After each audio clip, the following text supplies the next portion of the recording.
তোর সাথে সাথে ওকে প্রপোজ করা উচিত ছিল। তুই কি রাস্তার বলা পান যার তার সাথে মারামারি করবি? ভাই অনুতির গায়ে হাত দিস ওরা ভাই।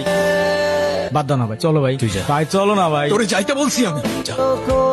ও ছাড়া আমার জীবনে এখন আর কেউ নাই, ওকে হারানোটা এফোর্ড করতে পারবো না। যাবো না বলছি নাকি? একটু কিছু না হইতেই কান্নাকাটি শুরু করে দাও। এত টেনশন করার কি আছে? আমি তো আছি নাকি। সত্যি তো। 100 তুমি বাবার সাথে কথা বলার সময় মাথা একটু ঠান্ডা রাখো। আপু, ঈশান ভাই আসছে।